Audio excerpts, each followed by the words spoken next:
Welcome to the Lisa Show Book Club. I'm excited that you're here. This is our final section, section 7. And with us today, we have Kacy. Thank you for being here. My pleasure. We are covering the last chapter, chapter 14, as well as the conclusion and epilogue, as well as I think the themes of all of the books. If you have not gone back and read or watched or listened to the Lisa Show podcast and our book club, please do so. We have 6 previous sessions that you can check out. We're talking about the book Alone Together by Sherry Turkle, and this is, our final installment. So welcome.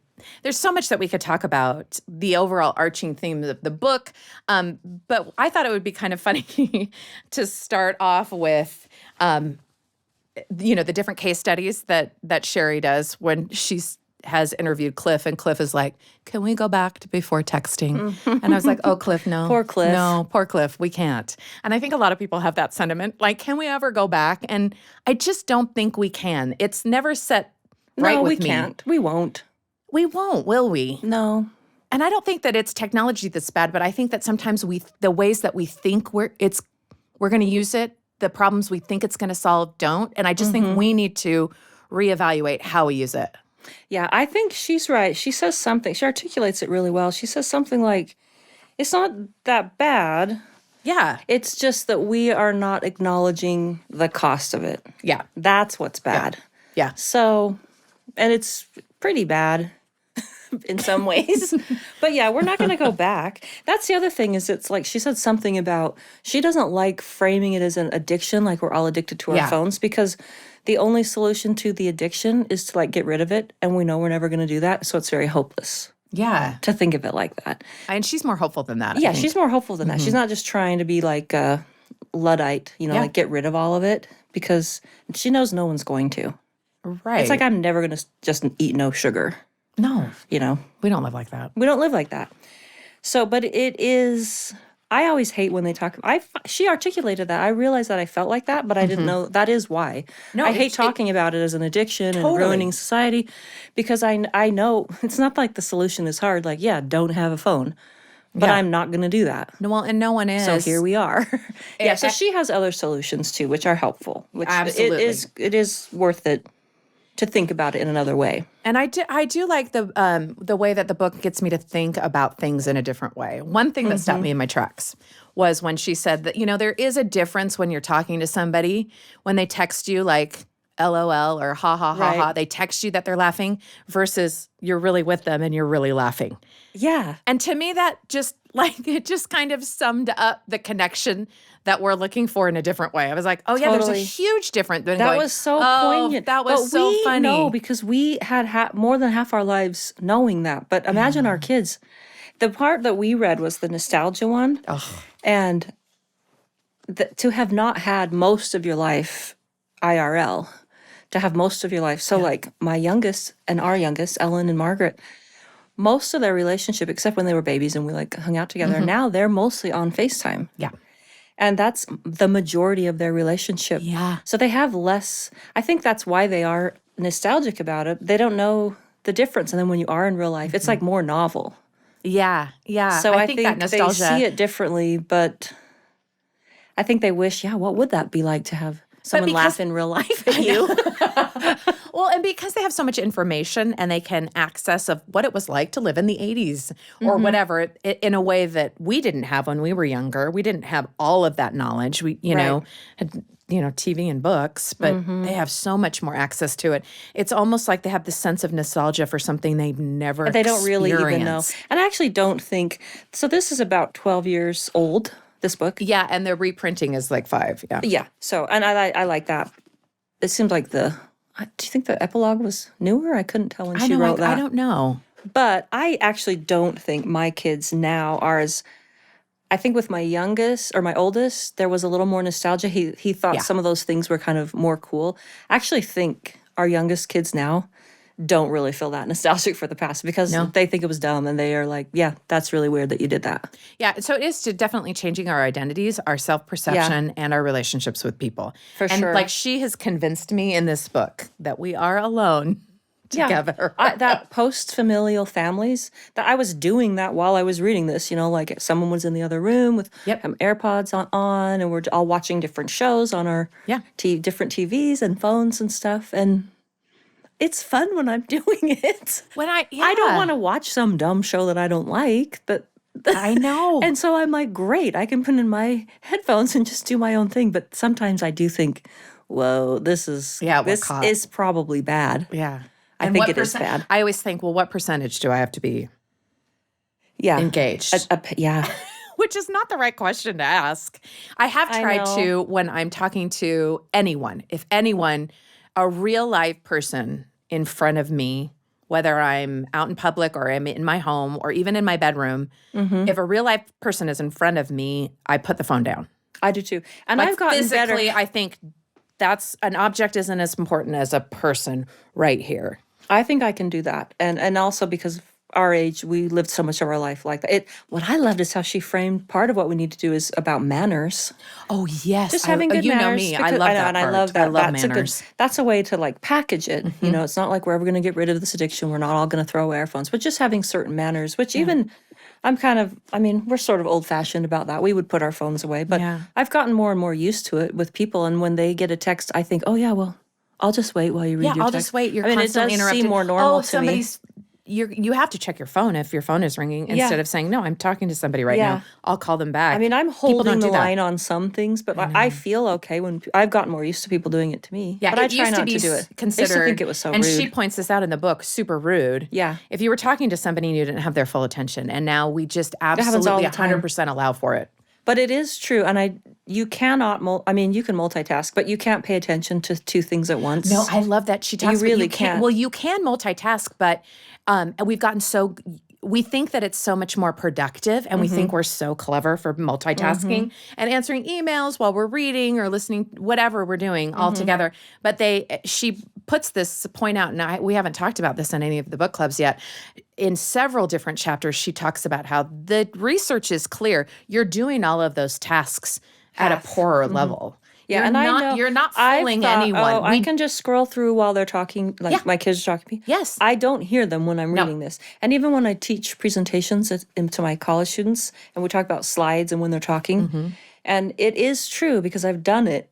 When I'm reading a slide, I'm not listening to them. No. And when I'm listening to them, I'm not reading the slide. You really can't do both. But we did think technology will make us multitask. That will make us more efficient and better workers.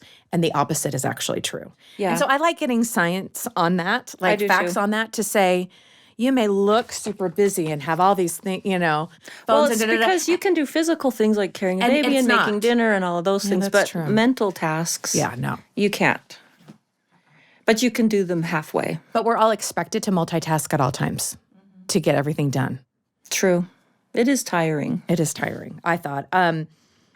I thought it was interesting when all the different case studies that, she would talk about like these people and get to know them. Like Brad, for instance, says that digital life cheats people out of learning how to read a person's face and their nuances of feeling and just passively being yourself. Passively being yourself. And I was underlining that too. I thought, oh, that's so true. Because again, we did it and then we stopped doing it. But if you already did that, like if people who are younger than us, that would be so weird and really exhausting.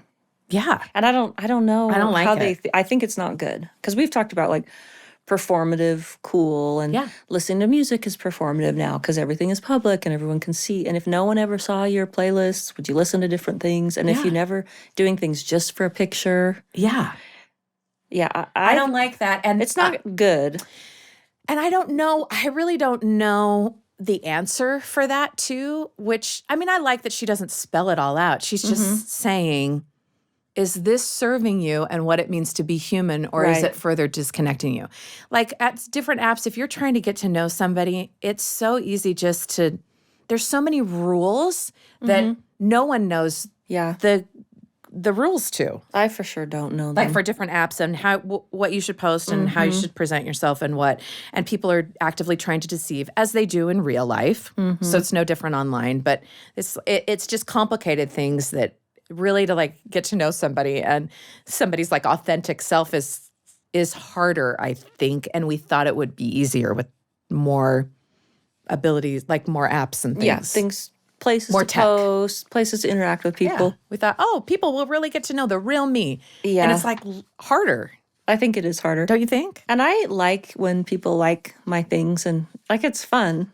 Like I love to Right. post things. It is kind of fun. Yeah, but you use it in and a then different way than a lot of sometimes people. when I'm like not on it, I like think, oh, I'm bored. I want to like do something. And people like my posts. Like I felt that a little bit. Yeah. But because I'm like this middle-aged woman, that doesn't happen to me a lot. But I think that is how younger people feel all often. Yeah. It's novel to like all this stuff about meditation and being in the moment and things like that. I think that feels really fresh and new and like a relief to Which younger is like people. an old idea, but It's an old like, idea, yeah. It's kind of, it was like out of fashion. I love how But it she was out quotes of fashion. Thoreau. Oh, I know. I like Which, that yeah, too. I was I- like, ugh, what's this going to be about? And then I was No. like, oh, that was so, I I couldn't believe like how it. I want relevant to it read was. it. I like the thing about Thoreau thick. said, yes, I went to the woods because I wished to live deliberately, to affront only the essential facts of life, and to see if I could not learn what it had to teach, and not, when I came to die, discover that I had not lived. I did not wish to live what was not life. Living is so dear, nor did I wish to practice resignation unless it was quite necessary. Yeah, I love that too. I Oh, thought, and I just 'cause thought, I haven't thought like I that wondered how, I was for a like, while. Thoreau, what's he have to say about this? Like, we can't all go live in cabins. And so, but yeah, she picked some really interesting things. Where do we live and what do we live for? And Online. This is why I think this is such a great, she really ended the book beautifully. That was Why do nice. we live? What do we live for? And she said, or he says, we live thick. So living thick is not good. I didn't know what this meant at first because I couldn't remember from reading it, but we live thick. That means we're like too close together. We're see too much. We're like, all of your pictures all the time. And we And need each to like other's drama. spread out and have like a little bit of space in between, which I thought was a really interesting way to think of it. So It's not the direction that we are going as an American society. no, probably not. But I like the hopefulness that she gives. She's of like, hopeful, and we she can talks change about it. things. It's an issue of manners. It's an issue of being more serious about online privacy issues, Yes.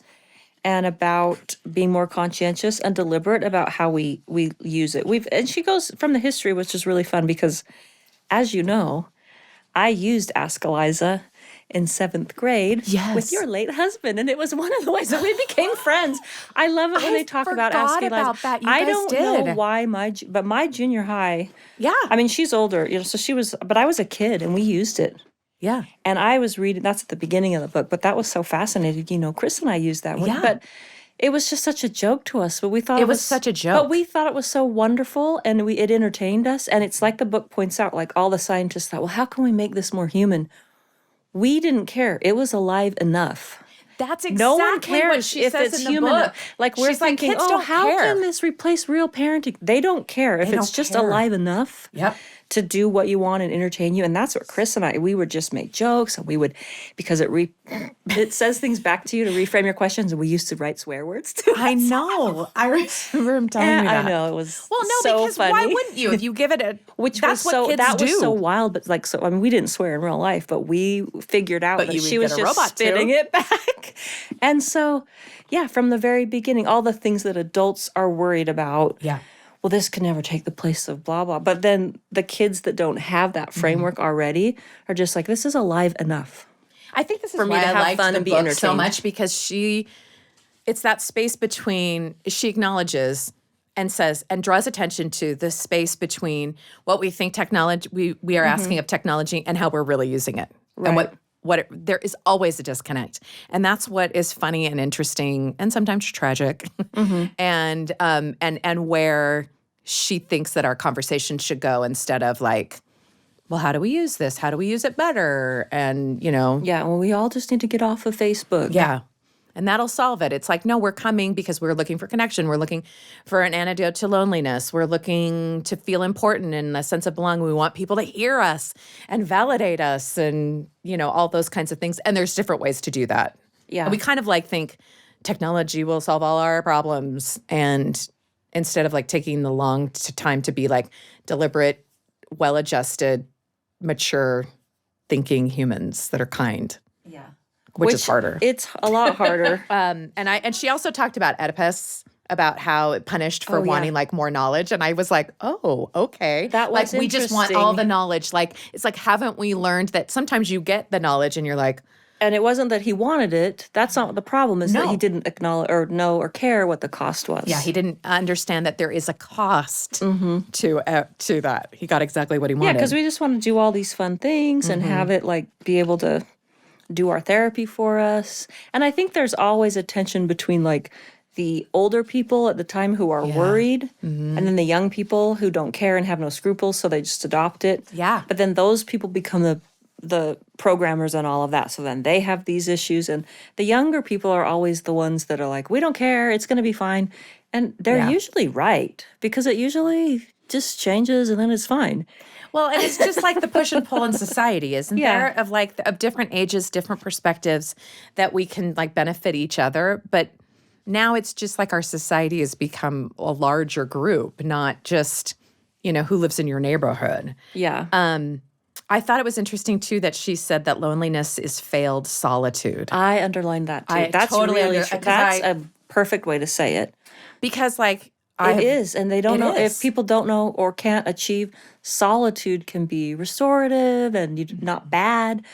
And but loneliness. I mean, you can be lonely in the middle of a big group, or just feeling misunderstood. I totally underlined that, because then she went back to the caring machines, like robot caregivers and loneliness from the very beginning. What did you think about that? Because I was torn on this, because I was like, oh, that's a real privileged position to be like, I'd rather just have, I mean, as a caregiver, that it's like, I've thought a lot really about this. Nice in theory to say I'm going to do it myself. But yeah, if you had had a flipper to be able to turn someone over, like, you would have liked, like, well, it's called a Hoyer lift, and they're really, really expensive. And you were about very close to getting. I couldn't afford one, and so I had to pick up my husband. It's a privilege to say. I mean, nobody really wants to do that. No, and I was thinking about that. That's an old-fashioned. It's a privileged, sentimental way of thinking of it, which is really nice and really ideal. Yeah. And you as a caregiver have shared that there was a lot of beautiful things, and I know that those things are true. I love caring for my late husband. But it doesn't mean that like a robot doing it to have made it a little bit easier on you. Yeah. There's nothing wrong with that. Like, we're not trading what it means to be human if you just have a little robot flipper help you turn over a heavy person. To me, our caregiving, one thing that she never brings up, and because it's not the focus of the book, but that affects my perspective, is the caregiving crisis that we have in this country. Yeah. Because we rely on unpaid labor, Because we don't usually value from it. middle-aged women, to do the predominant caregiving of children and of aging parents in our society. And if they all just said, no, we're not doing it anymore, our society would literally what I hate, collapse. because it's not a value. It's a health But it's like, care. this is how they brainwash you into doing it. Oh, well, this is if you really love them, you'll do this. And then they said, like, There's different things at there's play. a quote that was like, when I see a robot caregiver, which no one really sees but like in theory, I see a failed family member. Structure. And I was like, that is rude.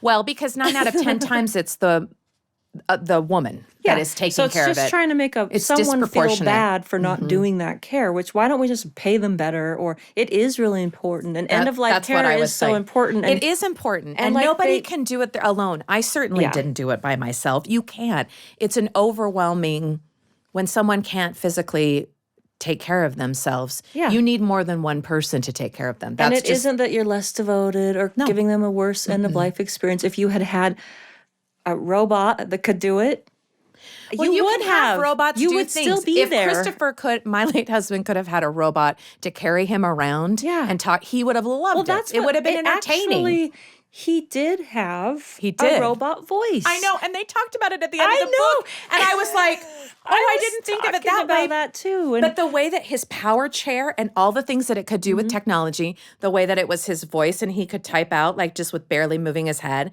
the way that if like we would have had lifts if we needed them in our house and stuff, we didn't. Even our car, the way that it was able to transform so that he could. All of those things. You had robot caregivers.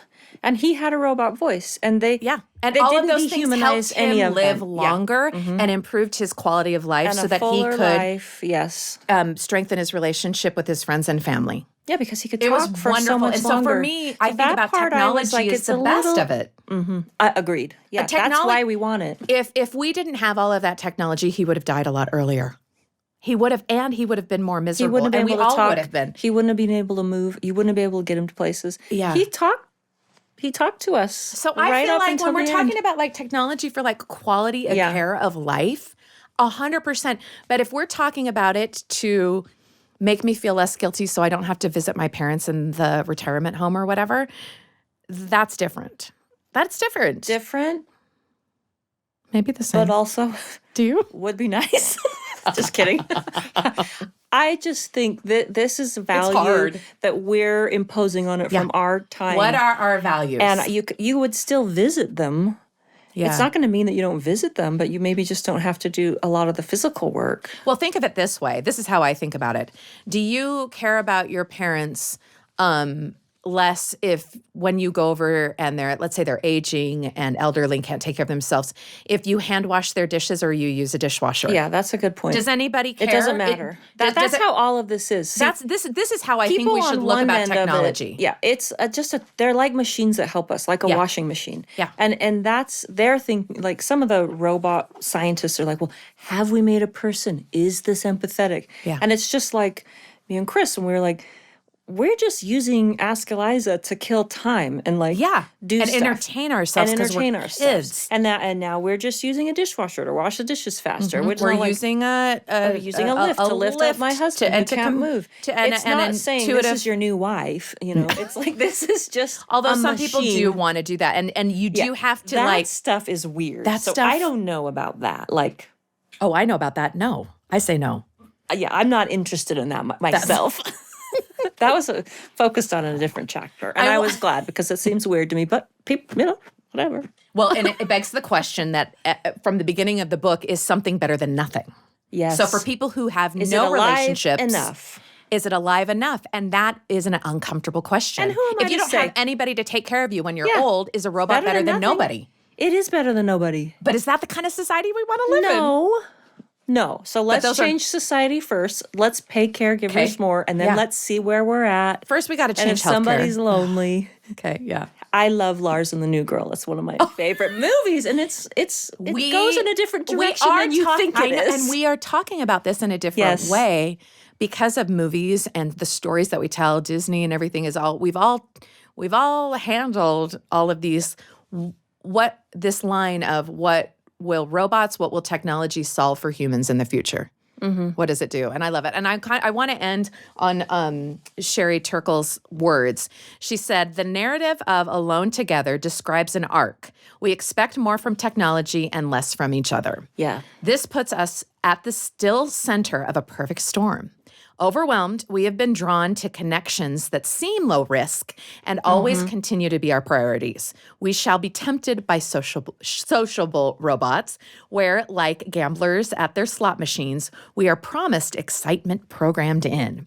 Just enough to keep us in the game. We have to be concerned that the simplification and reduction of relationship is no longer something we complain about. It may become what we expect, even desire." And I just think that she said that really well. This is what she's trying to really bring home through science. She's smart about it. It's scientific. She's not just a, Luddite. Let's get rid of everything. She's just like, here's the things to think about. Yeah. Can you sit through a funeral, a play, a lecture? That was, and that's that true. really stopped me. Yeah. Can you sit through those things without your phone? Yeah. People need to self-examine. And she's saying, we deserve better because we deserve deepened connections and relationships. And we need to remind ourselves that instead of like keeping us busy, we should keep technology busy. Yes. That seemed like kind of a good way to think about it moving on. That's a good way to flip it a little bit. Like working for us or, I don't know, is that control? Yeah, well, yeah, I think so. And we should just be deliberate about how we use it. And I hope young people read this. Like, to I know. like recognize younger people, just younger than me is what I mean, you know, because like I remember the olden days. Yeah. So I have friends in real life. Yeah, I can sit and do nothing. Like it doesn't bother me. I know. And so, but I don't know if everyone can do that. That's probably something to, We should to just practice and just think keep, about the value of it. Keep there. Yeah. Mm-hmm. Well, this has been a really good discussion. Thank you for being It's here, fun. Kacy. Thank It was you. fun to like wrap up the themes. Shutting down. I've been a robot this whole time. Surprise! And that's the spoiler alert. You never know what you're going to get on the Lisa show. Just That'd be so kidding. funny. I know. See, nobody could That's right. manufacture this. That's right. Just wait 5 years and they will. They'll have bots of both of us, of everyone. Yeah. Well, good. Well, we'll worry about that later. Yeah. Yeah. Let's table it. Let's table this. Let's table that. Leave that for next now. time. This has been the Lisa Show Book Club. We've been talking about Alone Together. If you've enjoyed this, please read the book. You can go back and read all the different sections that we've done for all the different chapters, 1 through 7. I hope you'll share, like, and subscribe. Thank you so much for watching.